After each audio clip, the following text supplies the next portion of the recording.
Dobrodošli v ponovni epizodi oddaje Prebujenje 9, oddaje za dvig zavesti človeštva. V tej oddaji gostimo neobičajne goste z neobičajnimi tematikami in tematika tokrat je šolanje na domu, ki je še posebej aktualno v tem času, ko so v šolah razni ukrepi in tako naprej. In marsikdo, ki mogoče prej ni razmišljal o tem, danes razmišlja o tem. In tudi meni se zdi to zelo zanimiva tematika, ker imam prijatelje, ki šolajo otroke na domu in je to zelo en drugačen način nekako pristopa k izobraževanju otroka. In nekako sem povpraševal potem, pri meni je bila gostja Brigita Langerholz in je nekako ona en zapis na samih spletnih omrežjih napisala. In potem sem jaz te vprašal, če ima koga, ki bi mi ga lahko priporočala, da bi prišel na intervju, da bi nekako, ki je strokovnjak na to tematiko, podal neke odgovore na šolanje otrok na domu ali pa šolanje na domu. In zato je z mano danes Mateja Delat. Zdrav, Mateja. Ja, živjo. Mateja je ena taka strokovnjakinja v Sloveniji, ki bo tudi sama povedala naprej, ampak kakor sem jaz bil seznanjen iz njene strani, ona je direktorica Zavoda za razvoj šolanja na domu in ona dejansko pomaga staršem z informacijami, kako ustrezno izvediti ta proces, ki je, kot ona pravi, kar precej drugačno od tega, kar je dejansko od nekega to se pravi šolanja v običajnih šolah, kot smo navajeni. In Mateja je študirala v tujini od Nizozemske do Poljske in je nekako strokovnjakinja za dejansko izobraževanje. In ona tudi šola otroke na domu in danes bomo pokrila par teh tematik glede šolanja na domu in tudi za mene bo to zelo zanimivo, tako da se ful veselim.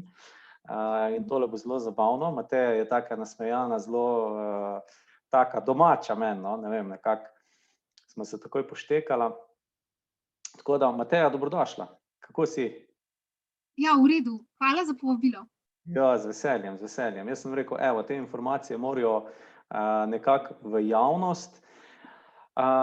Ne vem, Mateja, mogoče te čisto odprto predam besedo na začetku, mogoče narediš en tak uvod, mogoče kaj iz zgodovine, tako nekako, kak je nastal ta naš šolski sistem, da nekako začrtamo nek zemljevid, mogoče čisto na začetku, no, da imamo neko širšo sliko, pa gremo mogoče pol v detajle, ne. Drugače bomo pa danes govorila o socializaciji, ne vem, ki naj bi bila problematična pri šolanju na domu in Mateja pravi, da je to en velik mit, ne, in ga bomo zdaj razbila in tako naprej, no, da bi se mogli bolj prilagajati samemu otroka bolj nekako spremljati, ga opazovati, kaj je njemu ljubo, ne pa tako kot stroji, tako kot dela današnji šolski sistem. Tako da, Mateja, evo, beseda je tvoja, mogoče en tak uvod iz tvoje strani.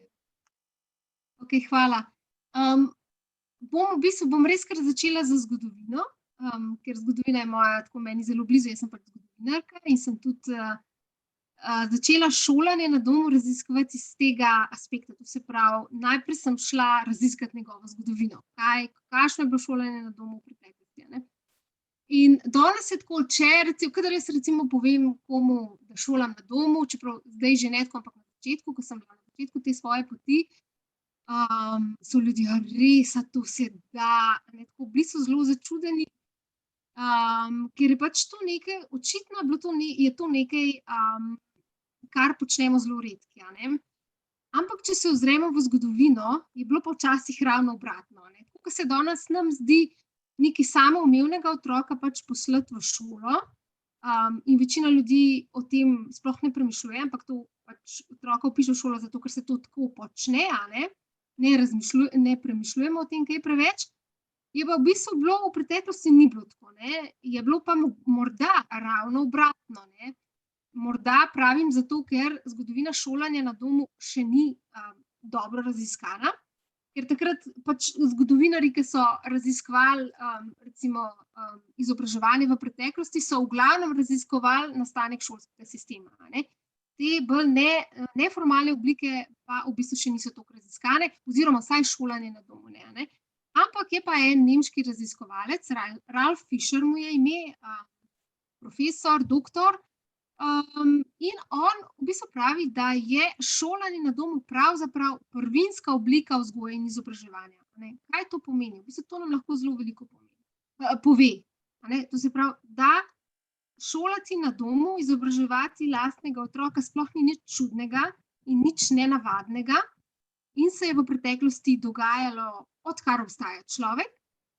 Se pa je ta proces oziroma pač to, ta navada oziroma ta praksa, da starši izobražujemo ali pa učimo svoje otroke, prekinila z nastankom šolskega sistema. To govorim zdaj zelo na splošno. Kdaj je bilo to, Mateja?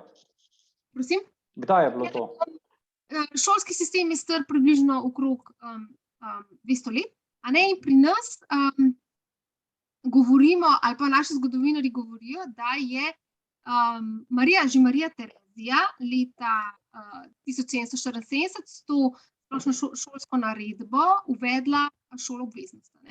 Ampak, če gremo mi dobro brati zakon, vidimo, da Marija Terezija ni uvedla šoloobveznosti, ampak je uvedla obvezno izobraževanje. To je pa nekaj drugega. Se pravi, ali moraš obvezno hoditi v šolo, ali pa se moraš obvezno izobraževati. To je velika razlika, ker mi lahko izobraževanje uredimo na več različnih načinov. Ni nujno, da ravno v šoli, lahko tudi kje drugje. In šolanje na domu, recimo v Angliji, v Veliki Britaniji, kjer je tudi najbolj razširjeno v Evropi, oni pa poznajo ta pravni termin obvezno izobraževanje. Mandatory education.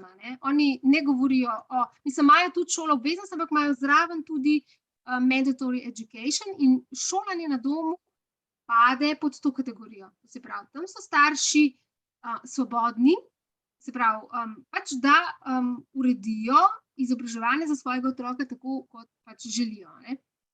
Ampak tekom pač desetletij potem, po recimo konec 18. stoletja, 19. stoletja, začetek 20. stoletja, se pa to javno šolstvo pač začelo vedno bolj utrjevati in uveljavljati in starši so začeli pošiljati se pravi svoje otroke v šole. In v bistvu ta navada je tako postala se je zelo vsidrala v našo zavest in tako da mi danes pojmujemo šolanje kot nekaj obveznega, se pravi, ali pa obiskovanje šole kot nekaj obveznega, nekaj, kar brez česar ne moramo. Mateja, pa se to obvezno šolanje, ko si rekla v začetku 19. stoletja nekako utrdilo, koliko je to povezano recimo z neko ekonomsko sliko, z neko industrijsko revolucijo pa temi zadevami? Ja, tako je začelo šolstvo nastajati, zaradi potrebe po večji izobraženosti pač ljudi, ker so se v bistvu to že malo pred tem, ko je Marija Terezija uvedla to šolsko naredbo, so v bistvu trgovci recimo v mestih, ko se je gospodarstvo, trgovina vedno bolj razvijala, so pač oni mogli znati računati in so mogli začeti znati pisati. In tako so se začele te šole oblikovati, čeprav šole so v bistvu že prej obstajale, ampak so bile rezervirane res za tisto majhno skupino ljudi. Znotraj pač cerkev je organizirala te šole. In kasneje pa pač se je ravno zaradi gospodarskih potreb, zaradi ekonomije, je država nekako hotela vedno več ljudi, vedno več otrok, da se nauči računati in pisati. Nekaj v začetku je bilo bolj kot ne samo to. Tako da, za gospodarske potrebe. Je ravno to državno ali pa recimo šolstvo, ki ga je narekoval, pa ki ga je hotel ustvariti monarha. Pač takrat so bile še monarhije, so bili kralji in vladarji. Danes pač temu ni več tako, ampak iz tega pol se je razvil javni šolski sistem. Tako da pa v bistvu ima tudi to cerkev je pri tem zelo veliko vlogo tudi igrala, posebej protestantizem, protestantska cerkev, vsi imamo tudi Huberja, veste, že protestanti so v bistvu imeli, to pa ni bila več toliko povezana z gospodarstvom, ta želja po splošni izobrazbi, ampak bolj z tem, da se vsak človek, protestanti so zagovarjali pač to povezavo vsakega posameznika z Bogom, ki je direktno, ki ne gre preko duhovnika oziroma župnika ali whatever, karkoli, ampak gre pač vsak človek naredi svojo povezavo, in zato pa so mogli ljudje znati brati pač Sveto pismo, in iz te želje, iz te potrebe so začeli protestanti zagovarjati splošno, se pravi, ali pa da bi bila izobrazba dostopna za vse, tako. Tudi naš Primor Trubar se pač on je napisal prvo slovensko knjigo in tako naprej. Vse je bilo v tem, to pa je bilo v bistvu neka taka plemenita želja za dobrobit pač vseh ljudi, ne pa zaradi kot potreba za gospodarstvo. To sta bila dva trenda, ki so šla tako sporedno. Tudi ja. To je to in potem se je to nadaljevalo do danes v bistvu nekako. Tako. V bistvu vedno posporedno je bil pa še to šolanje na domu, ki so se ga pa posluževali plemiči itak, oni so v bistvu, pri njih je bila ti vzorci obnašanja, kako naj temu rečem, oziroma oni so v bistvu živeli v svojem svetu, so imeli svoja pravila, otroci so mogli biti vzgojeni na točno določen način, točno določene vzorci obnašanja, znanja so jim privzgajali oziroma so predajali, in to je šlo vse s pomočjo domačih učiteljev oziroma učiteljic, guvernante, recimo, ta izraz sigurno poznate, in to je ena taka podoba, ki se je vtisnila najbolj v našo zavest. In zdaj, če zelo veliko ljudi, če rečeš, da jaz pa šolam na domu, v bistvu a priori mislim, mi smo pa ful bogati, ker je to šolanje na domu je za bogate. Ampak v bistvu to je samo ena oblika šolanja. Res, plemiči so v glavnem vsi izobraževali, saj ne, tudi čisto si, tudi plemiške šole so bile, ampak je to ena taka oblika šolanja ali pa šolanja na domu, ki je nam najbolj poznana, in pa seveda meščanstvo, bogati meščani, ki so v svojih navadah so v bistvu želeli posnemati plemiče. Oni so tudi šolali na domu in pa še en tak aspekt šolanja na domu je pa, da je bil namenjen tudi deklicam, ker šole v preteklosti so bile v glavnem namenjene dečkom. Deklice, razen nekatere cerkvene šole, so imele prav posebej za deklice. Drugače pa so bile deklice prepuščene vzgoji doma, in one so bile največ deležne pač učenja strani s pomočjo guvernante, domače učiteljice, tako da, ali pa recimo kakšna teta, ki se ni poročila, recimo je potem poučevala otroke, in tako. To je tudi en tak velik del šolanja na domu v preteklosti. Ampak so pa tudi zdaj, najnovejše raziskave odkrivajo tudi, da so tudi revnejši ljudje poučevali svoje otroke in so jim prenašali pač tisto znanje, ki so ga imeli. Saj ti vedno daš otroku tisto, kar sam od znotraj pač poseduješ. In recimo nemški Herbert, on je bil en tak, v bistvu ne moram reči pedagog, oziroma lahko bi rekli pedagog, ampak tak mislec, bil tudi psiholog. In on je v bistvu rekel, da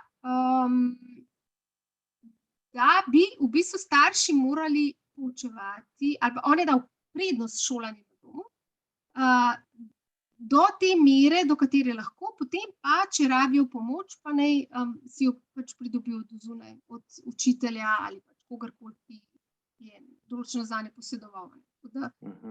Šolanje na domu ni tako neka modna muha, moderna modna muha, ampak ima v bistvu dolgo tradicijo, še posebej pa v Združenih državah, v Ameriki. Ko so takrat 16., 17., 18. stoletje, ne, ko so prihajali Evropejci v Ameriko. Ne. Oni so v bistvu prišli v neposeljen svet. Ok, so bili tam staroselci, ampak tudi te staroselske kulture so bile že v zatonu. Ne. Niso bile več, ni bilo neke take cvetoče kulturne kulture ali pa neke infrastrukture. Ne. Oni so v bistvu prišli v nek tak neposeljen svet, ne, in so se mogli zanesti sami nase. In družina je bila tista institucija, ki je bila glavna, ne, okrog katere se je urejalo življenje. Ne. Se pravi, en ameriški profesor, Milton Geiter, on zelo tako ekstenzivno, oziroma zelo, ekstenzivno ali pa poglobljeno, to je boljše, piše o ameriški zgodovini homeschoolinga in on v bistvu pomeni tudi, da so protestantski duhovniki, ker pač v Ameriki protestantov bolj prisotno kot pa katolištvo, recimo, so prav pozivali starše, da morajo en velik del svojega časa posvečati izobraževanju svojih otrok. Ne. In v bistvu ta tradicija izobraževanja ali pa ŠND-ja, homeschoolinga je v Ameriki zelo močna in se je ohranila pač do 20. stoletja, potem je tudi tam javni šolski sistem pač se zelo utrdil, uveljavil, ampak ŠND je vseeno ostalo prisotno. Ne? In zelo se je pa tako nekako razcvetelo v 70. letih prejšnjega stoletja z Johnom Holtom. On je bil pa en učitelj, ameriški edukator, učitelj, in je učil v navadni pač javni šoli. Ne? In tam je spoznal, kako učni proces tam poteka, kako se otroci učijo in zakaj otrokom velikokrat spodleti. Ne? In potem je izstopil iz šolskega sistema, ni več mogel pač tega početi in je na nek način ustvaril ta pojem unschooling, odšolanje. In unschooling je še danes pač zelo priljubljen pri eni veliki skupini ljudi. Zakaj se imenuje odšolanje unschooling? On je v bistvu ta term skoval, ali pa si ga zmislil, ali pa ustvaril, zato ker je videl, da tisti otroci, ki jim je bilo ful težko v šoli, ki so trpeli tam, so v bistvu, ko si jih vzel v šole, so se oni mogli na nek način odšolati, da so spet se nekako šli v ta svoj nek naravni tempo učenja. Zato se temu reče unschooling. Se pravi, mogoče bi lahko temu rekli tudi metoda poučevanja. To se pravi, da ti otroku pustiš, da on vodi svoj lastni učni proces, da je on v središču svojega lastnega učnega procesa in ne recimo učna snov, kot je v šolah. Učene črte, to se mora naučiti do takrat, točno do takrat. Aha, in pa so te otroci verjetno čakali na navodila, ne? Kaj morajo narediti. Ja, tako. In to se je tudi izkazalo v naši izkušnji, ko so mi sestro imeli pred leti že, so imeli skupinico otrok, ko smo se tako enkrat tedensko smo se srečevali in smo delali, pa smo se učili malo skupaj. Sicer ne tako po kurikulu, ampak pač neke druge učne projekte smo imeli. Tako da so tudi šolarji na domu lahko izkusili, kaj je to skupinsko učenje, neko timsko delo, neko skupni projekti so bili. In v bistvu sva ugotovili, da so tisti šolarji na domu, ki so se od začetka šolali na domu, so bili tako, dal si eno nalogo in oni so to, gremo, to, ono, tretje, takoj so šli v gibanje, takoj so šli v akcijo. Medtem ko tisti otroci, mislim, da sta bila so bili trije, ko so se znašli naenkrat v tej situaciji, ko jim ni bilo več treba poslušati navodil, v bistvu so zmrznili, sploh niso vedeli, kaj naj počnejo. In to je bil na nek način za naju ali pa pač nek pokazatelj, kako šole zatre oziroma pa prekrije to samo iniciativnost otroka, to neko tako notranjo motivacijo za učenje.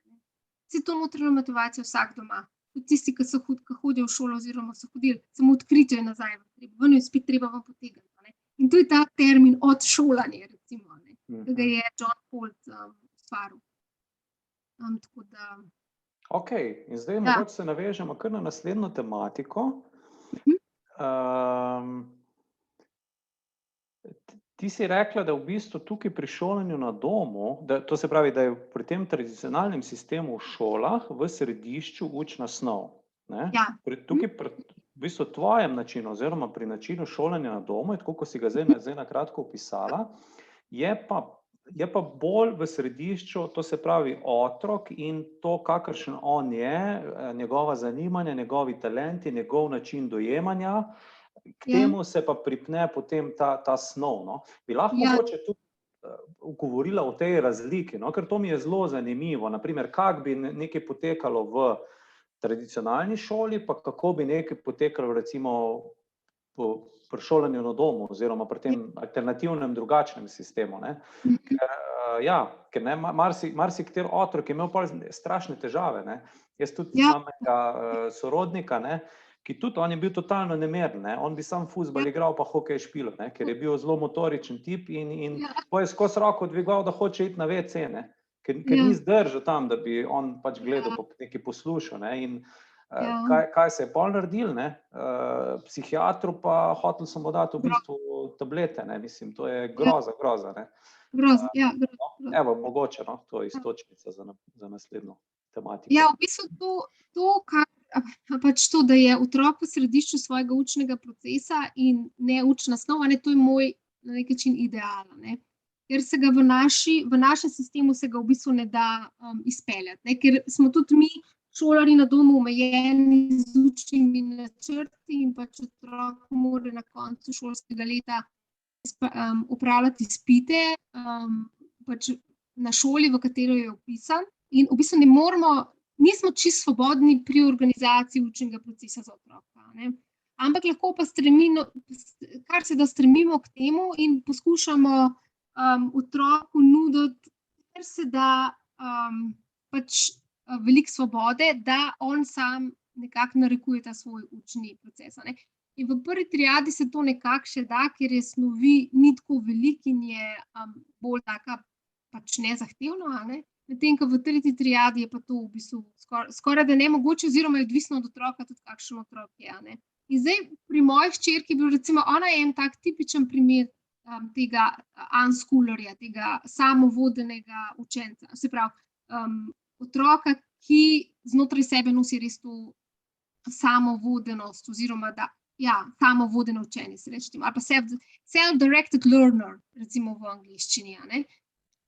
In jaz sem v bistvu pri njej, recimo ona je tak primer enega in drugega, ne? Pri družboslovnih predmetih sem jaz njej pustila popolno svobodo. V bistvu sem na nek način tudi tvegala.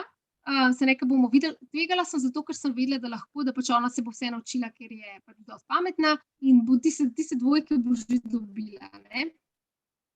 In je imela popolno svobodo pri angleščini, pri slovenščini, pri zgodovini, pri geografiji in je delala pač, kar je delala, ne? Brala knjige, gledala dokumentarce na YouTubeu, imaš en kup teh YouTube kanalov, poučnih, ki so res fantastični.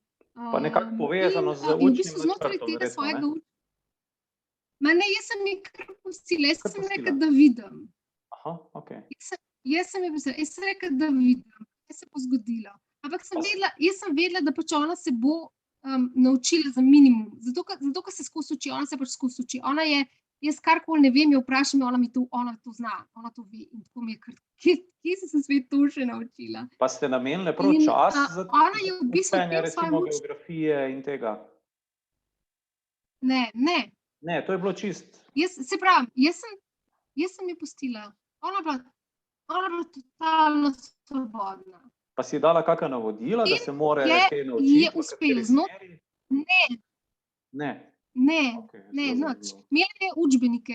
Imela je učbenike in ona je tako, jaz sem ji rekla, Roxana, si prebrala učbenik za zgodovino, rekla, 12-krat sem ga prebrala, ker ona taka je, ona bere in bere in gleda dokumentarce in tako ne. Res. In v bistvu je uspelo, ne.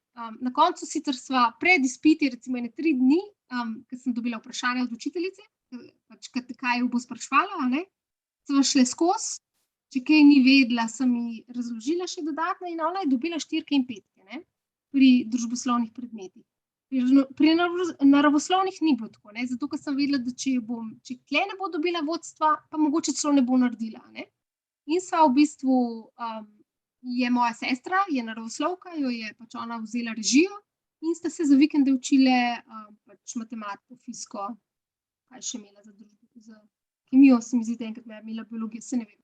V glavnem, ona dve sta pa imeli strukturiran urnik, v soboto, v petek zvečer je ona šla k njej in je bila soboto in nedeljo je bila pri njej vsak vikend in sta se učile, ne.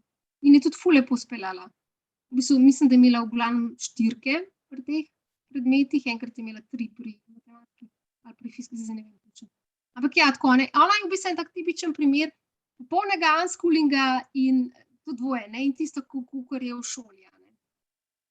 Tako da, recimo pri sinu si pa tega ne upam narediti, ker je ravno tako, ko si omenil tega fantka, on isti, ne, zelo gibalni tip, skozi v pogonu, skozi v gibanju, skozi mora nekaj početi.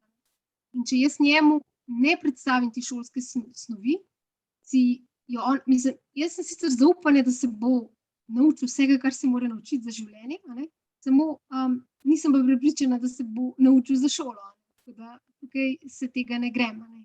Ker vem, da pač on tega ne bo speljal, ne. Oziroma ne tako, kot šola hoče, ampak sem pa prepričana, da se bi vsega naučil. Zdaj mi je pa prišlo eno vprašanje. A je kaka mogoče razlika, ne, da fantka uči moški, žensko pa bolj, punčke pa bolj ženske?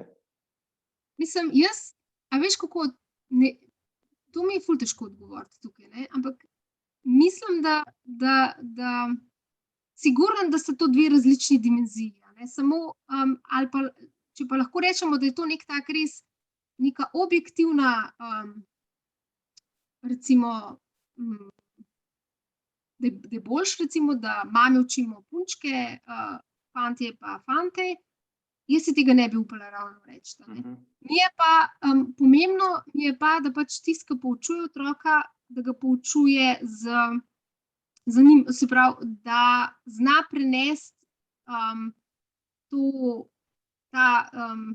motivacijo, no, na otroka, ne, da recimo meni je zgodovina ful zanimiva in pač moji ta mali tudi, a ne, zato ker mislim, ta veliki zdaj, zato ker je skozi samo v tem pač vse, kar se v življenju se pogovarjamo, pač jaz vedno prijem iz tega zgodovinskega stališča, ker mi je to tako zanimivo, no, in tudi njej je to zdaj ful zanimivo.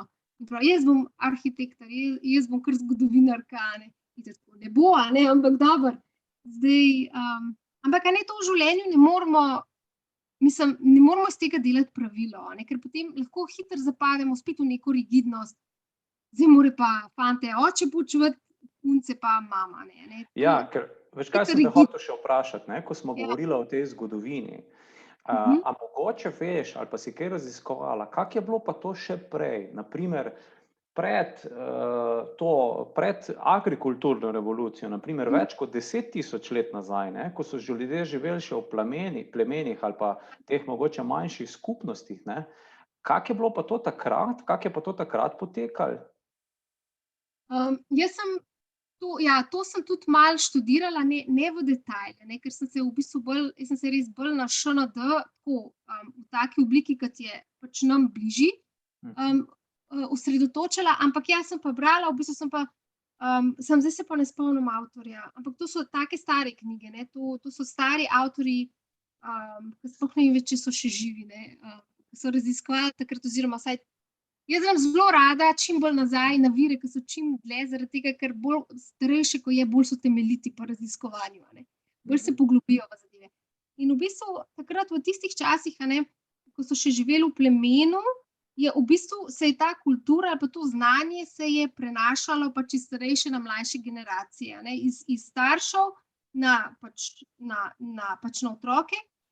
Drugače pa tako fajn vpogled v ta učni proces teh plemenskih družb je recimo, jaz sem brala knjigo Hanta Jo, to je, v bistvu gre za roman drugače, ne, tak en res ful lep roman, o plemenu Lakote, oziroma enem delu, ker pač v eni družini tega plemena, ampak te družine so bile velike, no, ne vem, kako nekaj rečem.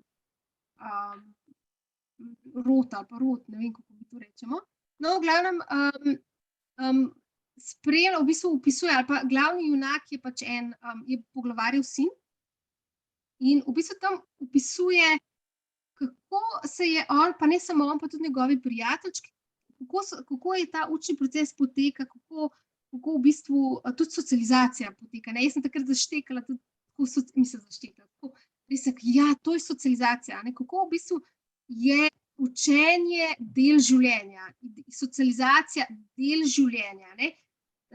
Znotraj ene mini, se pravi te družine, te neposredne, ko se reče, primarna. Jaz skozi nizozemski izrazi v glavo zdaj hodijo.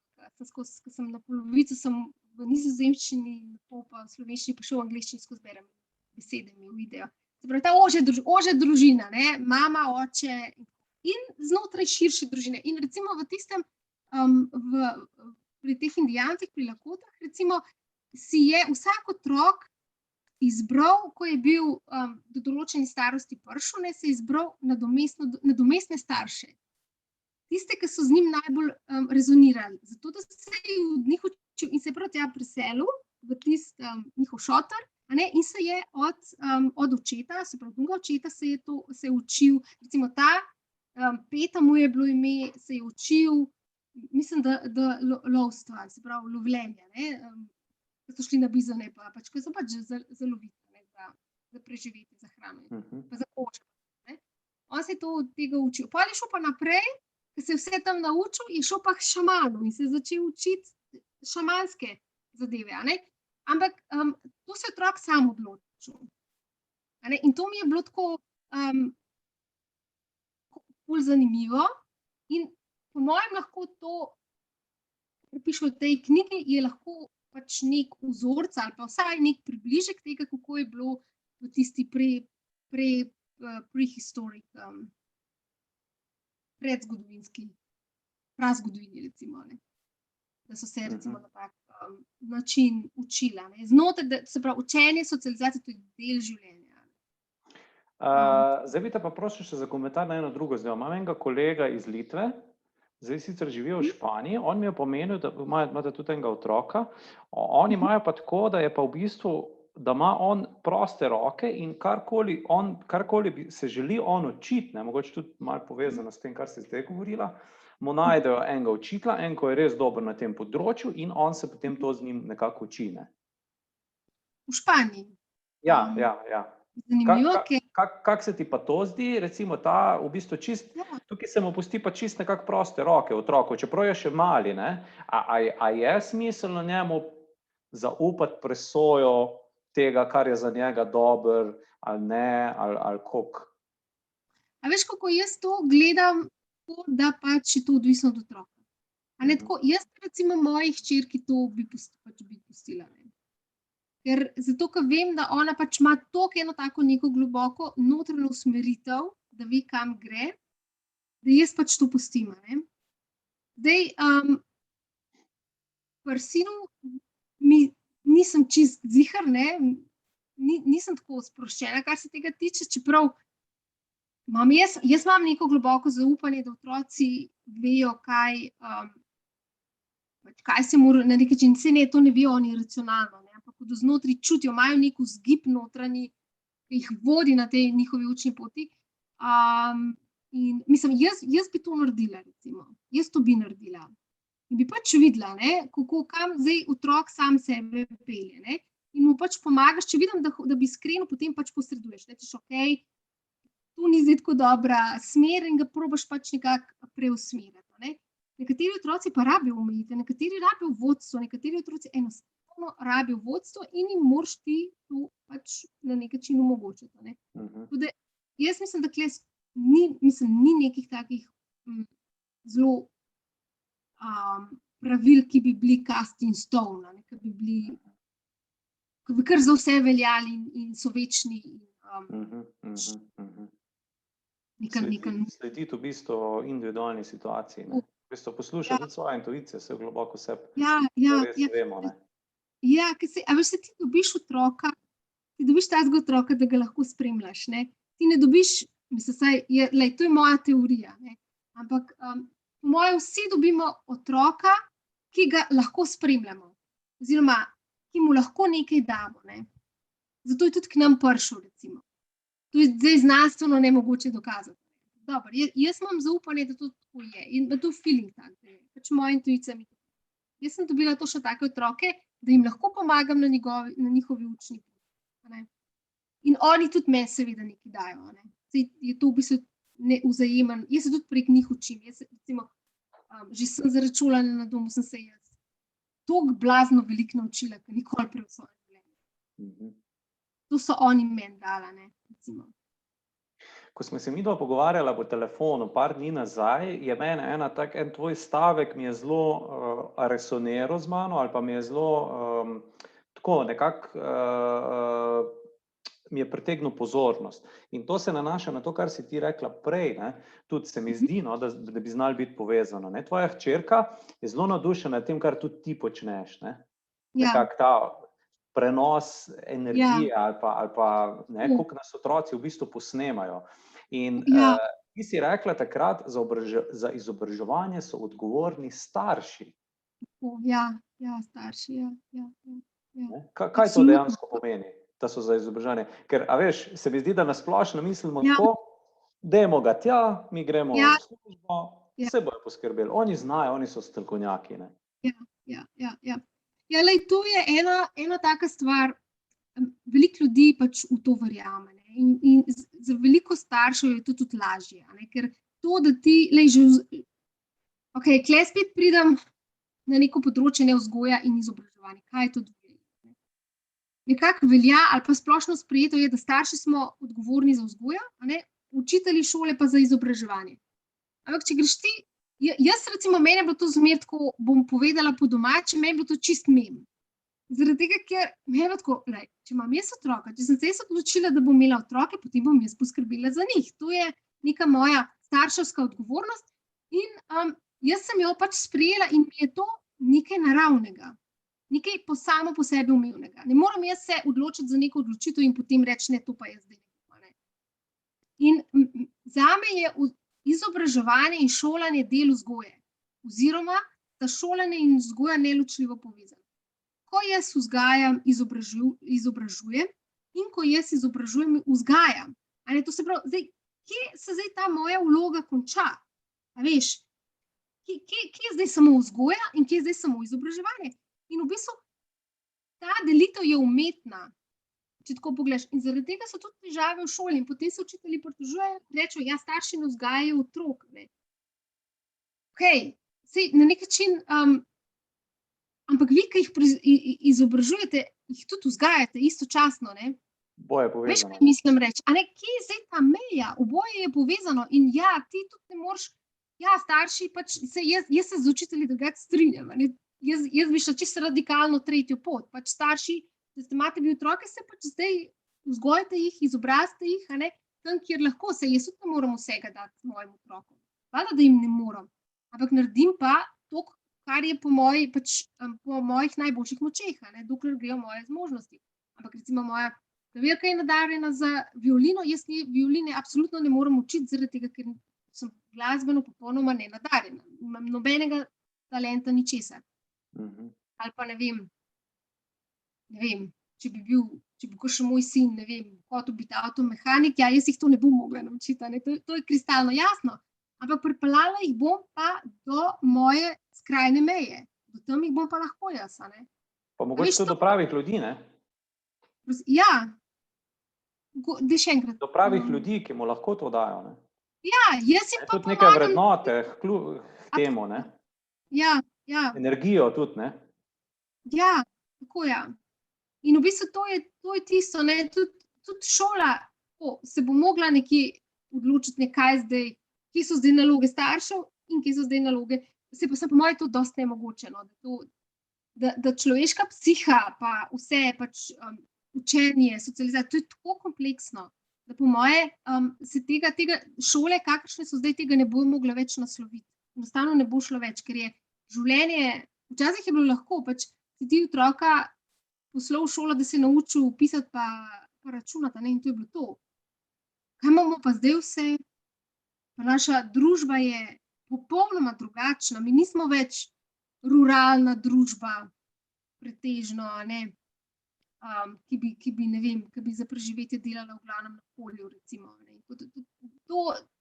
Včasih je bila šola tudi okno v svet, včasih je bilo, tisti učitelj je bil alfa in omega, ker je imel ful znanja, in je ljudem lahko prinesel ali pa jih dal v stik z nečim, s čimer oni nikoli ne bi prišli v stik, ali pa otroci, ne.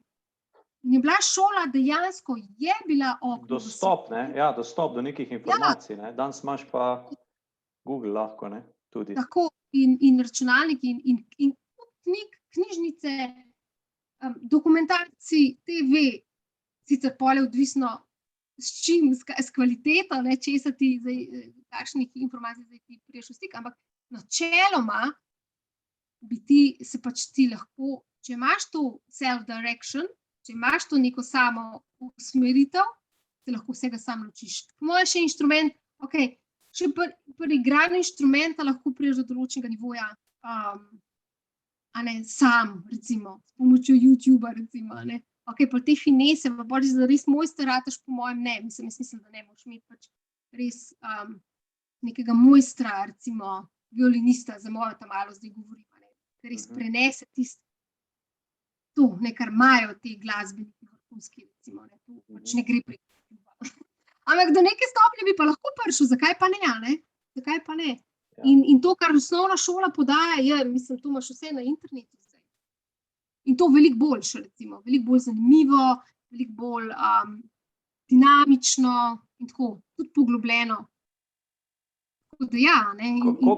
Kako pa ti gledaš na to, kdo uči otroka ali pa kdo je na drugi strani učitelj, ne? Koliko je to pomembno, ne? Mislim, koliko je pomembno ta, a veš, zdaj nekdo, dva lahko iste informacije predata, ne, pa ga predata z drugo energijo, ne, tisti v bistvu neverbalen del učenja, ne, ker tako krava uči svojega telička, ne, v bistvu brez besed, ne, samo z energijo, samo v bistvu z nekimi nevidnimi tokovi informacij, ne.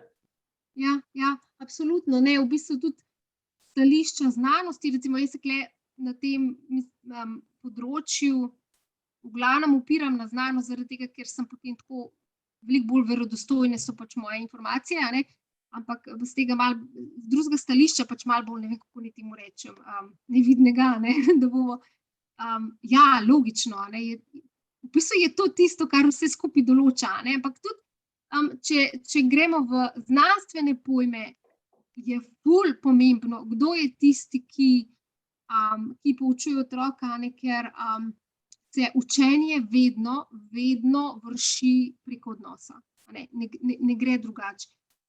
Preko odnosa z odraslim, recimo, ali pa pač ni treba, da jih odraslim, ampak odrasli smo načeloma bolj modri, imamo več izkušenj in več vpogleda v življenje nasploh, ne, in lahko to nekako na nek način prenesemo na otroka oziroma mu pomagamo, da on to sam spozna ali pa pač se tega nauči, ne. In če ni odnosa, ampak ta odnos je v glavnem v prvi vrsti čustveno, ne, ker otroci ko doživljajo, oziroma ko se učijo, oni se učijo v glavnem preko svojih čustev, ne, oziroma mora biti v tem učnem procesu mora biti njihova čustva nagovorjena, ampak ne zdaj to, tle jaz ne govorim o takih čustvih, jeza pa veselje pa tako, takih, ki so res zelo oblikovana, ampak recimo zanimanje, ne, zanimanje ima korenine v čustvih, v tej čustveni energiji, ne, če rečem temu tako, ali pa vitalni energiji, ali motivacija, ne, ki sta tesno, ima opravka s čustvi, ne, kdaj se ti nečesa želiš naučiti, ker so tvoja čustva vpletena, vedno, ali lahko je tudi strah, recimo imaš, ne vem, se ti nekaj groznega zgodi, pa ne veš točno kaj, ne, in hočeš to raziskati. Strah je tisti, ki zbudi motivacijo v tebi, da ti gre, ali pa navdušenje, ali pa whatever, ali pa samo pač neko čisto zanimanje, ki je inherentno tebi, ne, tako kot je meni zgodovina, recimo, zakaj je meni zgodovina tako zato ker res hočem razumeti človeka in življenje in tako nasploh, a ne. Iz te želja je vitalna, je čustvena, ne, izhaja moje zanimanje, a ne. In pri otrocih je pa to sploh, ker oni pač te kognicije še nimajo dosti razvite in v bistvu doživljajo svet preko čustva, zato pa njim je pomembno, kako se oni počutijo, a jim je nekaj fino delati, a jim pa ni fino delati, a ne. Oni ne morejo zdaj, recimo, zakaj se more otrok pri matematiki učiti neznani člen, recimo, torej, 9 minus koliko je 6? Kaj je to njemu? Njemu to nič ne pomeni, njemu je to totalno brez veze, razen enemu matematiku otroku, ki ima to že zdownloadano vse noter in to nosi v sebi, njemu bo to ful zanimivo in sploh ne vem. Ampak večina otrok je to muka in nekaj totalno brezveznega, zaradi česa mogoče ne morejo mirno spati, ker jim je ful težko, ker to je drugače ful težka. Z otroka, 3. razredu, 2., 3. razredu je to ful težko. Ja, neznanje člena, ne. Zakaj? Zato, ker oni ne morejo osmisliti 9 minus koliko je 6. To nima smisla zanje, ne. In zaradi tega potem mi znotraj šolanja na domu to pol probamo zaviti v neke igre, v neke zanimive zgodbe ali pa neke igrice, zato da oni tam zraven tista čustva lahko vzbudijo, ne. Recimo, bom jaz skakal zraven, ko bomo to delali. Moj ta mama mora vedno pri vsem, kar dela, mora skakati, se mora premikati, ali da on nekaj premika, se vsem, samo da se lahko giba, ne. In potem se bo tudi to spotoma naučil. Aha, in tako se on v bistvu se mu pomaga, da si zapomni, ne? Ja, da v bistvu usmisli to in da reče, ok, bom jaz to se naučil, ne. Saj to niso mentalni procesi pri njih. Ja, a ne, ker če ti tega pol ne narediš, a ne, recimo, da jim ne pokažeš tega na zanimiv način preko igre ali pa kakorkoli, potem je to zanjega, bo frustracijo v njem zbudaš, a ne, ker prvič njemu to brez veze, ne more tega osmisliti, ker če tako pogledaš znotraj njegovega otroškega sveta, on tega ne more osmisliti. To otrokom ni, to je brez veze, ne. Mi odrasli, recimo, pa imamo razvite kognitivne sposobnosti, pa lahko to osmislimo, recimo. Jaz zmeraj povem moj primer, ker pač najlažje izhajati sebe, ne. Jaz sem pač nekaj let sem prevajala za policijo, recimo, in za sodišče, ampak nisem bila pa sodna tolmačka, ne. In v bistvu sem stremela k temu, da bi postala sodna tolmačka za nizozemščino, tudi v angleščini sem prevajala, ampak in ko sem šla na ta izpit, sem imela jaz eno tako skripto zakonov. Totalno dolgočasno, res tisto, ki si misliš, moj bog. Kje sem imela motivacijo? Jaz sem zato, ker če bom jaz to naredila, bom imela štempelj, bom jaz lahko bila sodna tolmačka, ko sodne spise uradno prevajala. Ali sem jih takrat tudi, sam je bil nek tak krinkelkron, ker so pač, v glavnem, pod sem določenimi pogoji sem to lahko delala, ne pa tako kot sodna tolmačka, ne. Ampak jaz takrat ono motivacijo spravila, zakaj? Zato, ker je moj tale, prefrontalna skorja, je rekla, če ti se tega zdaj ne boš pomujala in to naredila, ne boš sodna tolmačka, konec, zdaj se bo odloči. In potem lahko prestopiš to frustracijo, dolgočasno, recimo. Otrok pa to ne more. On tega ne more, on ne more si skreirati nekaj v glavi in si neke razloge ustvariti, zakaj je pomembno, da on zna 9 minus koliko je 6. Tega nima. In to se pri šoli ne upošteva. V bistvu to je čisto razvojna psihologija. Tega se ne upošteva. In zato je šola taka muka za otroke. In potem delamo nek cirkus in potem učitelji se pogovarjamo, ti otroci so tako blazno nemotivirani za šolo, in mi se to izmišljujemo in uno izmišljujemo. Se mislim, se ne vem, kaj ne rečem, se ne vem, kdo pa ustvarja te učne načrte. Ali pa v delovne zvezke, pa učbenike. To je tisti problem. Jaz ne štekam, da tega ne vidijo. Res ne štekam. Mislim, pa se lahko vse neke razloge začnem, zakaj pa zdaj oni tega ne spremenijo. Zakaj ne? Ker znanje imamo, mi imamo fantastično znanje, znanstveno, znanstveno. Nič kaj tazga. Recimo, da bi bilo na robu znanosti, recimo, ne, ali pa tako, veš. Da bi šli v une sfere. Ne, čisto samo znanstveno, čisto konkretno tukaj raziskave to. Imamo fantastično znanje za fantastične šole. Ampak ne vem zakaj. Sej počasi se bo, ne, vse se zadeve spreminjajo, definitivno, ne, samo to je vedno tak proces. Ja, preko okej. trpljenja. Ja, kakor se znajdeš, ne, kakor se znajdeš. Mislim, da tukaj je res to, ta prevzemanje odgovornosti, tista ključna stvar, da vsak prevzame odgovornost, pa se nekako organizira po svoje, ne, z šolanjem na domu ali pa kakorkoli, z najemom učiteljice mogoče, ne. Ja, Marsikera učiteljica zdaj hoče izstopiti iz sistema tudi, ne. In, ne. to je super. Se oblikujejo tudi skupine, recimo po 10 otrok poznam jaz, ko nekako najamejo učiteljico, pa potem ona nekako jim to snov podaja v smislu šolanja na domu, ne.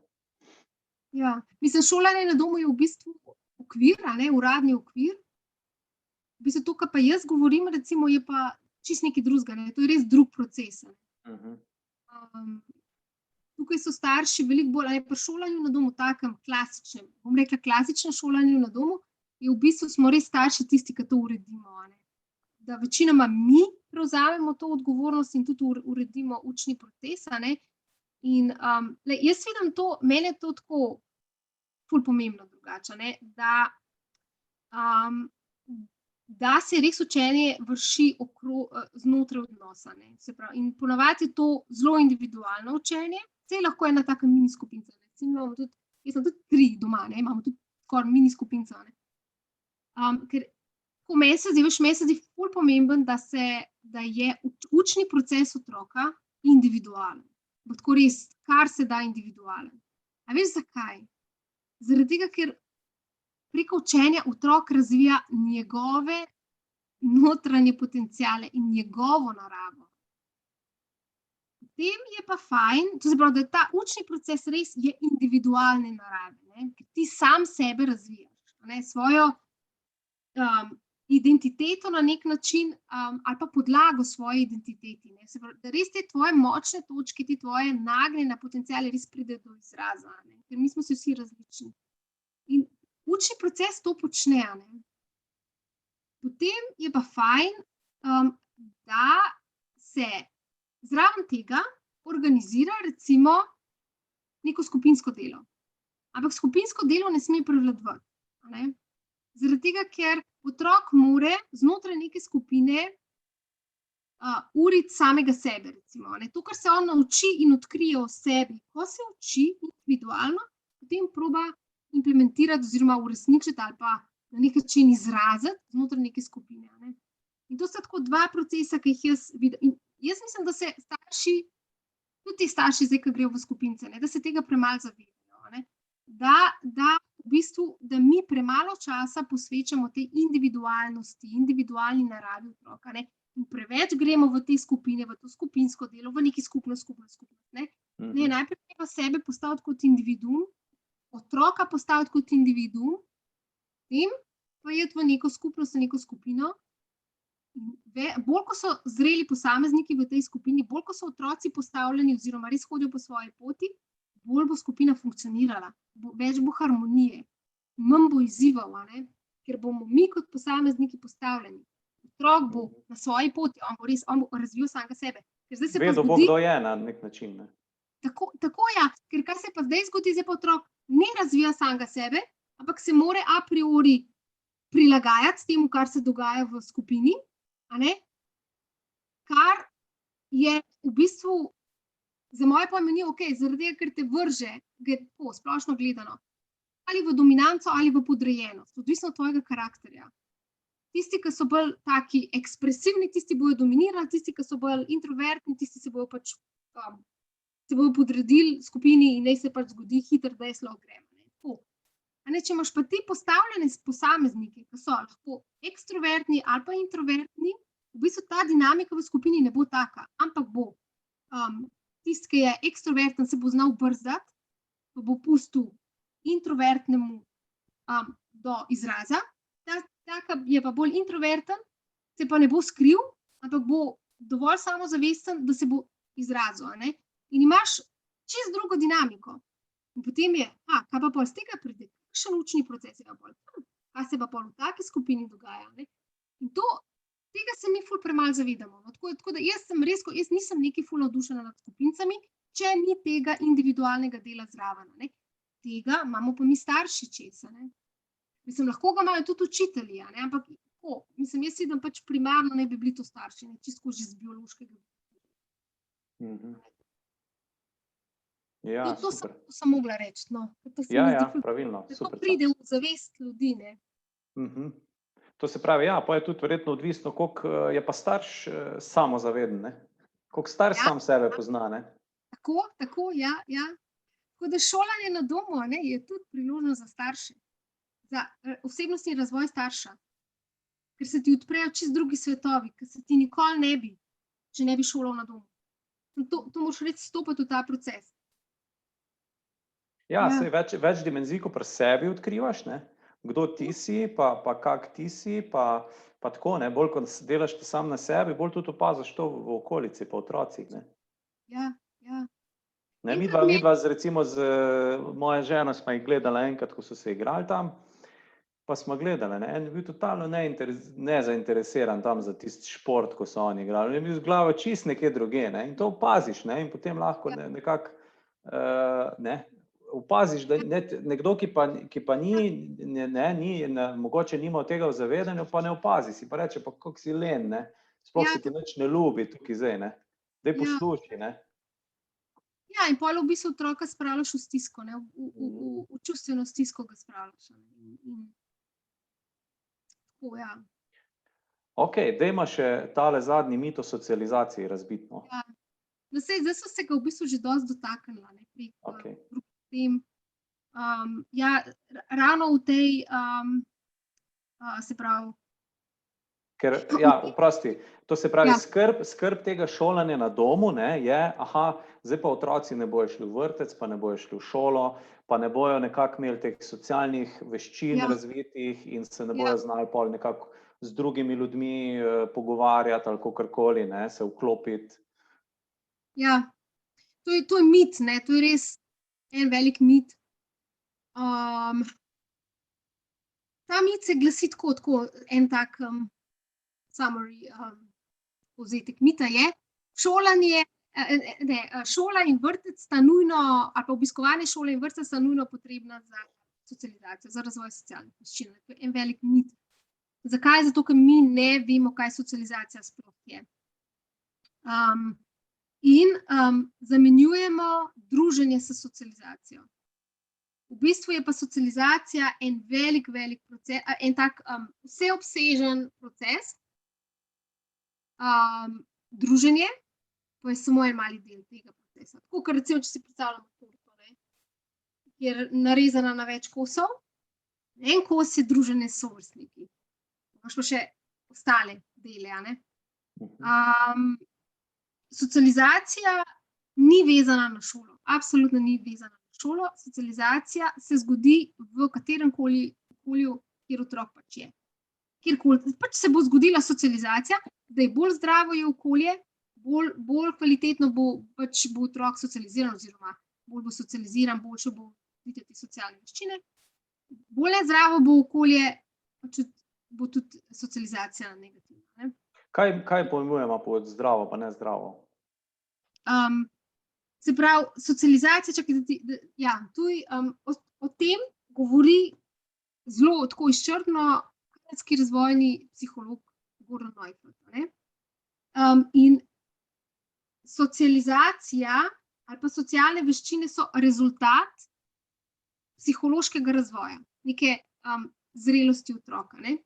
Bolj se bo razvil ta psihološki razvoj, bolje bo otrok socializiran. Slabše bo to potekalo, manj boš socializiran. Nezdrava socializacija je to, ko otrok zaradi pač različnih motenj, psiholoških, ali pa, ne vem, travm, frikcij, ovir, otrok doživi, težje bo razvijal socialne veščine, a ne. In jaz recimo, pač v mojem zavodu imamo prav en cel webinar posvečen socializaciji, ravno zaradi tega, ker je to tako pomembna tema, in v bistvu tam podelim vse te psihološke podlage za razvoj socialnih veščin. In v bistvu socialne veščine se ne morejo razviti, če ni čustvene stabilnosti v otroku in če niso razvite kognitivne sposobnosti. In mi gremo tam skozi vse, 16 do 20 teh socialnih veščin je, oziroma jaz jih imam, jaz jih par skupaj. In vsaka socialna veščina je povezana z določenim psihološkim mehanizmom oziroma sposobnostmi znotraj tebe. Ker v bistvu pa to je ful kompleksno, jaz o tem govorim 2 ure na tistem webinarju o tem.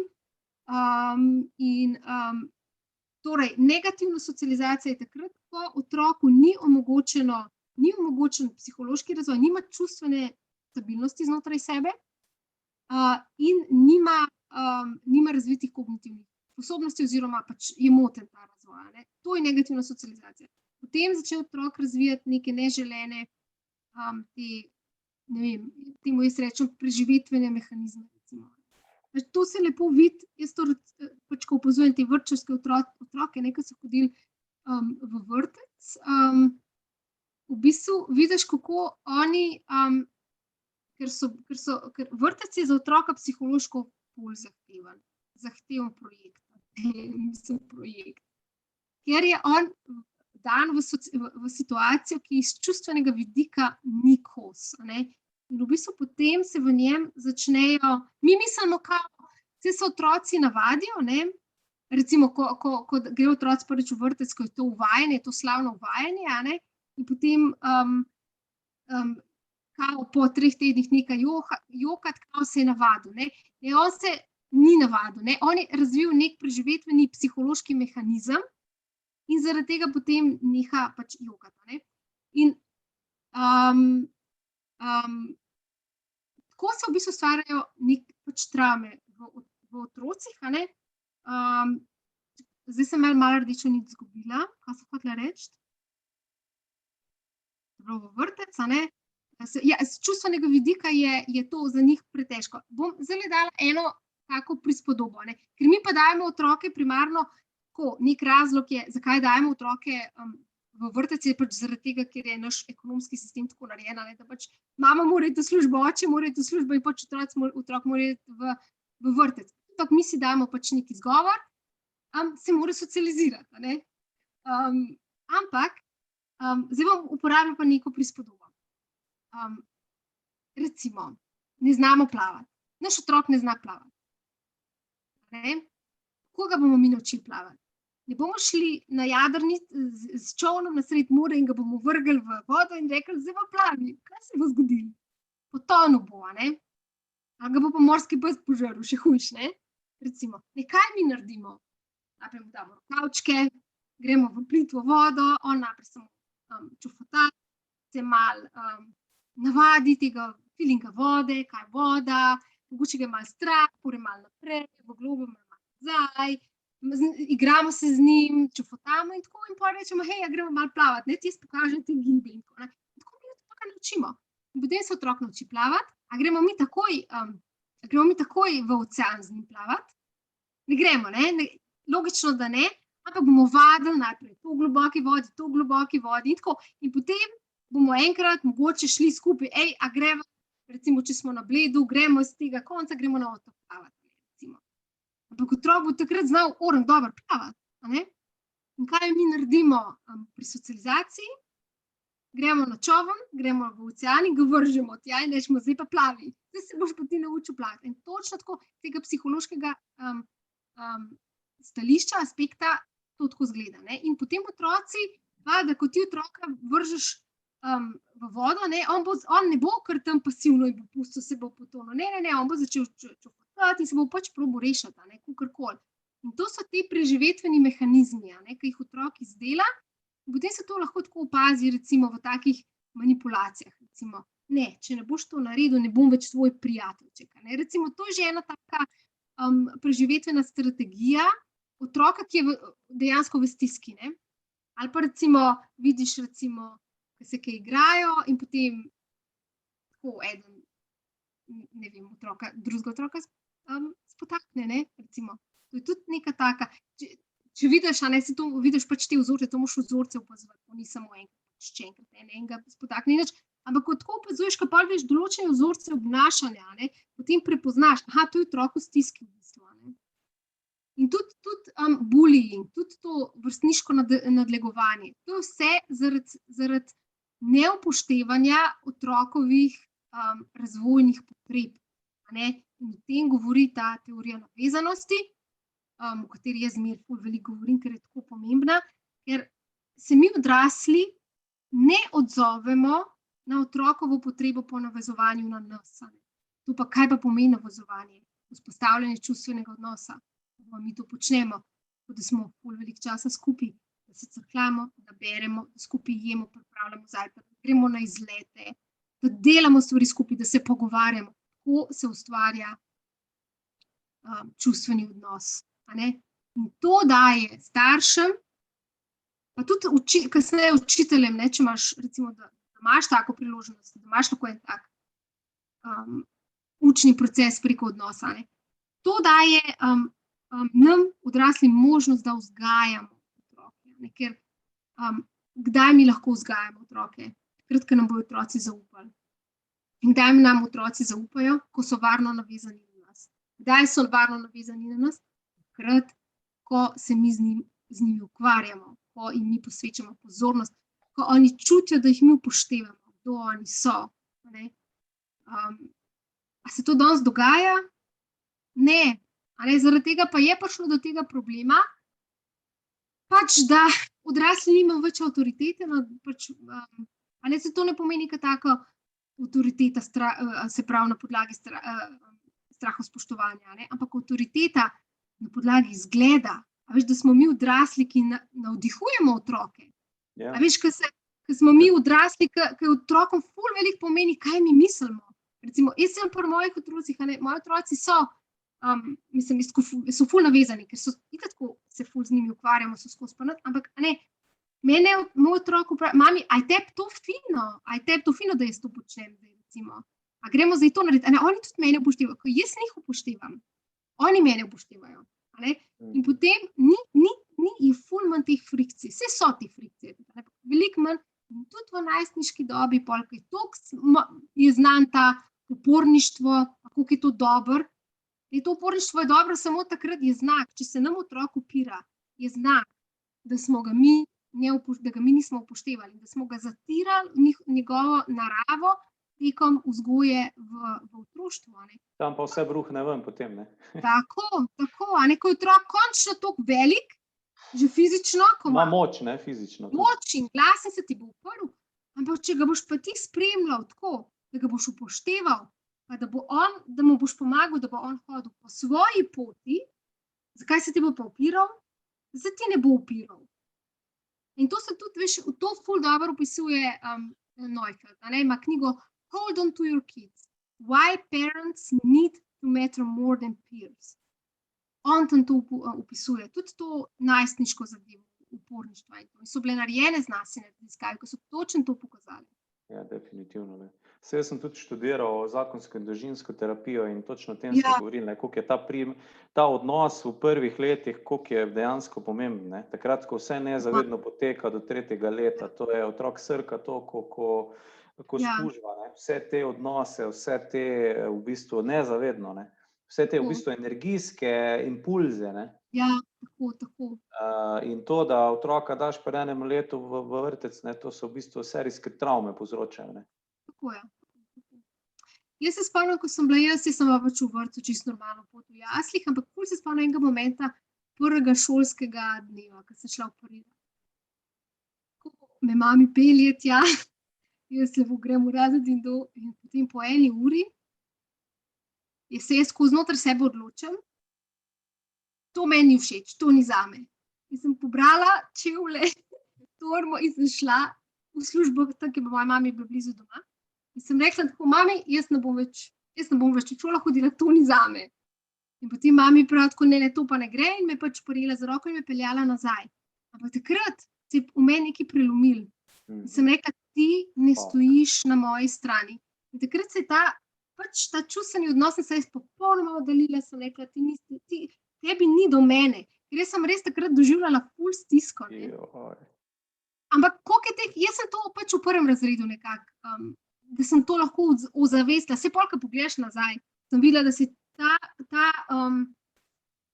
se pravi, to lomljenje, ne, se pravi, to prekinjanje te navezanosti se je dogajalo, oziroma navezanost sploh ni stekla že prej, a ne, ampak takrat sem imela jaz dosti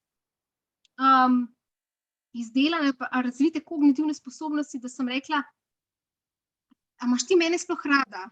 A veš, da sem to lahko se zavestno vprašala, a ima mene moja mami sploh rada? A ne? Kar je v bistvu ful grozno za otroka, ne? Ampak dobro, sej tega znanja takrat ni bilo, ne? Se to, zdaj, ko se z mami recimo pogovarjam, smo to ful predelali, a ne? Pač oni takrat tega znanja niso imeli, ampak mi ga pa imamo. Mi ga pa imamo. Ja. Zelo je res pomembno to, da se odzivaš v vsaki situaciji, se mi zdi, da si res prisoten, da zaznaš, kaj se pa zdaj tukaj dogaja, ne? Kaka čustva se zdaj tukaj zbujajo pri otroku, kaj bom jaz zdaj s tem povzročil, ne? Ker včasih se mi zdi, so bili ljudje bolj naprogramirani, ne? Tako je in tako mora biti, tako so rekli, tako delajo vsi, to je ziher prav. Ne? To, kar pa jaz čutim, pa čeprav je, ne, mislim, to pa ni prav, ne. Ja. Tako da Ja, zanimivo, ja. Ja, in Kak pa po tvojem mnenju, kak bi bila pa idealna ta začetna mogoče socializacija, ne? Z starši, v bistvu s tem vzpostavljanjem odnosa, ne? Koliko časa bi mogel biti otrok z mamo, da bi bilo idealno, ne? Ja. V tem sistemu, ne? Da ne bi se tega povzročalo, ali obstaja kakšna alternativa, ne? Ja. Mislim, jaz mislim tako, ne, do 3. leta, se to ti verjetno veš, ne, do 3. leta starosti, do 4. se razvija ta stresni sistem, ne, v možganih, tule je ta limbični sistem, ne. In zdaj, kakršen bo ta vzorec tam noter, tako se boš ti odzival na stres, ne. Tudi če boš pa lahko zracionaliziral, pa saj ni nič, ne, recimo, zakaj me zdaj strah? Strah te je zaradi tega vzorca in to je ful težko spreminjati, ko enkrat, ko je recimo iz časa dojenčka ali pa do 3. leta, do 4. leta, ne, jaz ne vem, to je ful težko spremeniti. In po mojem tako enkrat do 3. 4. leta pač za otrok ima čim manj travm, a ne, čim manj, da ima samost, da se mu razvije ta neka zdrava, se pravi, nek ta zdravni stresni respons, a ne, na čemer pol temelji tudi ta neka čustvena stabilnost pa samozavest, a ne, to se zmorem, a ne, to je pomembno. To je pa bolj odvisno po mojem od karakterja otroka, ne, ker eni otroci so zelo, pač, ali pa eni ljudje, a ne, otroci so ekstrovertirani in rabijo veliko tega engagementa, se pravi, ti vzajemnega odnosa z okolico in to ti otrok sam pokaže, a ne.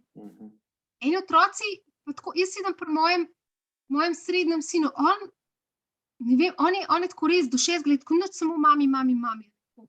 Ampak kako je on suveren na izpitih, recimo.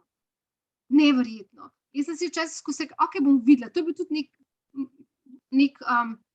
zame tudi nekaj novega, sem rekla, v redu, jaz sledim sebi in pač to, kar znanost, kar pač moja intuicija pravi, in da tako potrjuje znanost, tudi, a ne, bom videla, ne. Ali bo zdaj moj otrok mehkužen, pa se nam nič upal, če bo lahko dolgo pri meni spal, recimo, ali pa če se bo, pač, da bo skozi rabil mene zraven, a ne. Ampak, ko je prišel pa v neko neznano okolje, no problem, suveren, totalno, tako, jaz sem ga sam gledala, rekel, wow. Zdaj pa razumem res to, kar pravi razvojna psihologija, ta teorija navezanosti. Če ti otroku odgovarjaš na te potrebe njegove, recimo, če otrok hoče pri tebi spati do 7. leta, ga pač pusti. On bo šel, takrat, ko se bo čutil, sicer mi smo tako naredili, smo imeli svojo sobo in so se fantje sami odločili, enkrat, ne vem, koliko so bili stari, pri 5 let, mislim, da sta bila oba 5 let, sem rekla, mami, jaz pa zdaj ne bom več pri tebi, jaz sem zdaj v svojo poslo. In so šli vsaj en teden v svoji posli spali, pa se rekla, lahko prišli malo. In potem so imeli te procese, se rekla, valjda, in so spet skupaj spali, ne. In potem so rekli, ne, zdaj pa ne bom več, da grem pa spet ja. In potem so se ta obdobja podaljševanja, da so sami spali v svoji sobi, recimo, to se je podaljševala in v končni fazi pač niso več hodili k meni spat, a ne. Ampak ti otroku pustiš, da takrat, ko se čuti zrelega, pa dovolj močnega notranje za neki izziv, da gre to narediti. Ampak, če vidi, da mu še ni čisto okej, da mu ti daš to varno zavetje, da pride nazaj, da se spet okrepi, in potem gre. In potem, ko to res opazuješ, ampak to je res. Meni je tako fascinantno, da to je res. Otrok ima neko notranjo modrost, recimo temu. Saj to ni neka mentalna, ampak tak feeling, če mu pustiš, da to živi, on to razvije in točno ve, kaj je dobro za njega in kaj ne. In recimo, pri mojem sreden, recimo, on točno ve, ki so njegove meje. Gleda tok in tok, risek, mami, zdaj imam dosti, jaz grem. Ali pa gre ven, ali pa se recimo pač kaj za jesti, recimo, koliko sladkari. Ne, jaz to ne bom, jaz sem danes že dosti, meni to več ne paše, ne. Bolj je razvil to neko notranjo... samozavedanje je v bistvu to, ne? Ja, ampak ti moraš njemu pustiti, da eksperimentira. Ti moraš otroku pustiti, da eksperimentira in biti tisto varno zaledje, da takrat, ko mu spodleti, da gre te po nasvet, po crkljice, po neko zaslombo, ne. Tako da ja, pri ta velika jaz sem tako res prav, točno ve, recimo, meni ni treba nič njo nadzirati na računalniku. Ona pride in reče, mami, to sem gledala, to ful ni okej, to sem gledala, včasih je mislim, da kaj gleda, in tako, to ful ni okej. In je razvila to neko notranjo, ti moraš tudi otroku zaupati, ne? Veliko staršev otroku ne zaupa. Kako otroku ne zaupajo, če rečejo, če ne bo hodil v šolo, pa ne bo mest nadzorovala, se ne bojo učili. Ja, ne bojo se učili, takrat, ko bojo ful zmatrani, pa ko bojo v tem vzorcu, da nimajo več, da se sebe ne zavedajo, da ne vejo, kdo so. Ja, takrat se ne bojo učili. Ko bojo enkrat prišli nazaj k sebi, vsak otrok se bo učil, ker je to naravna danost, ker je to, a ne, ti tudi ne moreš preživeti v okolju, če se ne učiš. Tudi nobena žival ne more preživeti v okolju, če se ne uči, a ne, od staršev. To imamo mi biološko je to. A ne, samo mi smo to, ki jih silimo v neke vzorce, ki niso več naravni. Oni izgubijo občutek za naravnost, to, kaj oni so. In Gordon Neufeld, on tako lepo reče, on reče, nature is our ally. Narava je naš zaveznik pri vzgoji. Samo mi je ne poslušamo. Zato imamo toliko težav. Zato imamo pa psihične, zdaj otroci so nemotivirani, depresivni, ful samomorov, samopoškodovan, bullyinga. Zato, ker smo jih spravili stran od sebe, od njih samih. Mi smo jih spravili stran, zato ker mi nismo pri sebi. Mi nismo pri sebi, to je spet zgodovinski proces, ki se je začel po drugi svetovni vojni z institucionalizacijo vzgoje in izobraževanja, s tem razpadom družine. Tako. Vse je tudi kulturno in zgodovinsko pogojeno. To je ful kompleksni proces, ampak proces nazaj je pa zelo kristalno jasen, rešitev je kristalno jasna. Nazaj k sebi, poslušati sebe. Svoj lastni, v bistvu, lastni občutek, kaj ti govori, ne? Ja. Samo, da to narediš, a ne, to, ko ti prejš enkrat iz šole, a ne, ven, ti ne boš prišel 1, 2, 3 do tega lastnega občutka, ti tega ne boš razvil tega poslušanja samega sebe. Zato, ko imaš štofelc noter, recimo, če rečemo v šestih, saj poslušaš s celotnim bitjem, a ne, ampak recimo, kot podobo, šola pa vzgoja, mislim, taka vzgoja, to ti vse da štofelc noter, zdaj moraš ti to počasi, ampak ta štofelc ne gre tako ven. Ne, ga moraš luščiti ven. Zato to ni tako enostavno, a ne, zato se pa pol ljudje, mi v odrasli dobi ne poznamo samega sebe in potem šele, ko imamo cajt, ko imamo dosti denarja zasluženega, da si lahko privoščimo neke tečaje in to in gremo pol sebe iskati nazaj, a ne. Ja, ali pa ko pride neka bolezen, da te nekaj vrže, ali pa izgorelost, ali pa, ja. Tako, ali pa kakšna kriza, ja, tako. Ampak mi starši, ali pa en del staršev nas, mi pa imamo zdaj to znanje. Mi pa imamo to znanje in vemo, da obstajajo drugačne poti in mi to lahko našim otrokom prihranimo. Vse to, kar smo mi mogli dati skozi zdaj, naši otroci ni treba, da grejo. In to, kar sem jaz zdaj pri več kot 40-ih, je moja hčerka lahko pri 20-ih, a ne. In še snej to lahko omogočam, a ne. In zakaj ne bi? To, mislim, zato so me tako pomembne te stvari, ko ful trpljenja prihranimo si, a ne. Okej, jaz bi tukaj še omenil tole tvojo knjigo, ki si jo Mhm, izdala leta 2017, Kam pa ti hodiš v šolo. mhm. Oktobra 2019 izdala pa tudi priročnik za starše, Ja, ki svoje mhm, otroke poučujejo na domu z naslovom Mami, a greva dragulje kopat. ja, mhm. Ali priročnik za prvi razred osnovne šole. Tako da to mogoče nadaljnje branje, koga smo zdaj inspirirala. Midva bova počasi zaključila za danes, mislim, da smo kar obdelala vse te tematike, ki smo si jih nekako zadala. Tole knjigo, ki si jo omenjala, bi mogoče jo tudi jaz prebral, pa če mi jo boš kasneje poslala, pa jo bom tudi v link dal od spodaj, v Čakaj, veš najin kaj, pogovor. razprodane so. Aha, Jaz bom pogledala, lahko ti jaz, mislim, da imam eno, mogoče kak PDF obstaja ali pa kje. veš kaj, za probo sem eno dobila, pa ti ono lahko pošljem. Ok. Ja. Sam je malo, ni ful lepa, no, malo je. Dej še to mogoče predstaviš, s čim se tvoj zavod ukvarja, pa kako ti lahko, pa tvoj zavod pomaga staršem, ki jih mogoče zdaj poslušajo, pa jih ta zadeva zanima, pa bi radi še kaj več svedeli, pa tako, no. Pa Ja, mogoče, če omeniš še spletno stran, bom jaz tudi link dal. mhm. Ja, zavod je v bistvu tako zares zaživel zdajle, to leto, ko je zanimanje za šolanje na domu tako zelo poskočilo, ne, in smo se pač odločili, da začnemo organizirati izobraževanje za starše, ne. Ne samo tako zgolj informacije, te take formalne, ampak res, da starši dobijo orodja, a ne, taka v obliki znanja, orodja, kako šolati svojega otroka, ne. In kaj vse moraš vedeti, ko se lotiš te naloge, a ne. Tako da zdaj organiziramo webinarje, na njih imava tako s sodelavko, imava tako sklop 3 webinarjev, in na njih obravnavava zakonodajo, prednosti in izzive šolanja na domu, potem učni načrt za prvo in drugo triado. Za tretjo triado, to je pač v delu, je veliko dela, ker tam je veliko več predmetov se ocenjuje, in pa socializacijo, ne, ampak to res v socializaciji, pa še tele različne pedagoške pristope in metode, pa tudi malo psihologijo, kaj je v bistvu potrebno vedeti v povezavi z otrokovim razvojem, psihološkim, da je učenje čim bolj učinkovito in prijetno, ne. To se pač govorimo na teh webinarjih.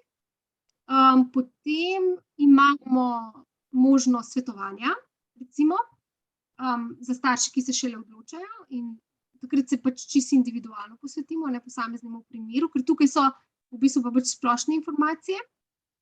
Potem ta webinar sem še pozabila omeniti za otroke s posebnimi potrebami in v povezavi s ŠMD-jem, kjer gre v glavnem za zakonodajo, ne, ker je veliko bolj kompleksno kot pri otrocih, ki nimajo odločbe.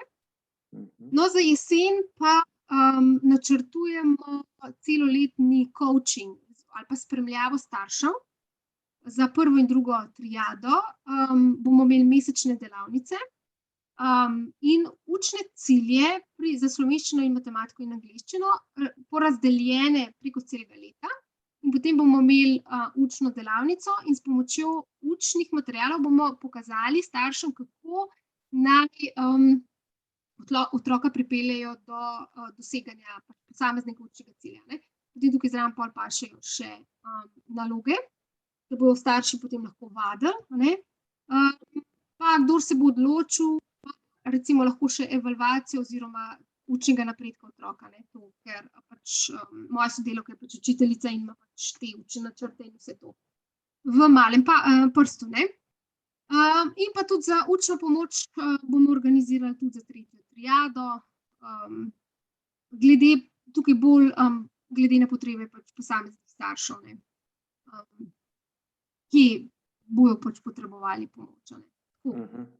To so zaenkrat te dejavnosti, ki jih načrtujemo za jeseni, imamo pa pač načrte tudi za naprej, no, samo tukaj je veliko enega dela, ne, treba noter vložiti, da tudi izdelaš orodja. Tako, no, to. Okej, to se pravi, to je Zavod za razvoj šolanja na domu, Ja. link do spletne strani bo tudi v opisu od spodaj, lahko ga pa tudi omeniš, koliko je vaša spletna stran? A veš kaj, na Bibliju je in je pol malo bolj zakompliciran naslov. Ok, v redu, pa bomo pa dali link od spodaj. Ali pa Ja. tudi, če napišete Zavod za razvoj šolanja doma, pa Mateja Delat, boste našli na Googlu. Ok, Mateja, super. Jaz se ti zelo lepo zahvaljujem, smo kar potegnili na tole uro pa pol. Je kar hiter menil, ampak zelo dobro smo, se mi zdi, osvetlila tole tematiko. No. Poglobljeno, ja. To je meni zmeraj zelo pomembno, no, da gremo v globine. No. Ja. Ker otroci so dragoceni in se moramo potruditi za njih. A ne? Ja.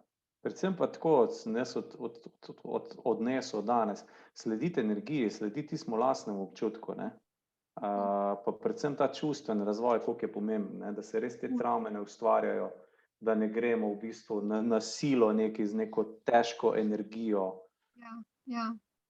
ker to v bistvu se pozna pol za celo življenje. Ne? Ampak sej mi kot starši se mi zdi, vemo nekako instinktivno, ne, kaj je pa kaj ni. Ne? Če se poslušamo, ja. Ja. Absolutno. To je v bistvu, to je toliko v nas, no. To je toliko v nas, no. Unschooling moramo mi tudi narediti, ne, za odrasle. Ja, unschooling za odrasle, ja. Ja, mi moramo v bistvu ven iz sistema venjeti, ne. Ja. Ker mi smo pa res, ne samo, da smo čist v tem šolskem okviru, ampak smo pa zdaj še širše, še globlje, v tem sistemskem okviru še, a ne. Da imamo še več del. Ja. Ok, Mateja, to je to. Najlepše ti hvala. Hvala tudi vsem nam, ki naju gledate, zdaj trenutno pač posnetek. Tako da upam, da ste se naučili dosti pač uporabnih stvari, linki pa vse ostale stvari so v opisu. Do naslednje epizode oddaje Prebujenje 9, tako da z Matejo se danes poslavljamo in se vidimo naslednjič. Čau. Adijo.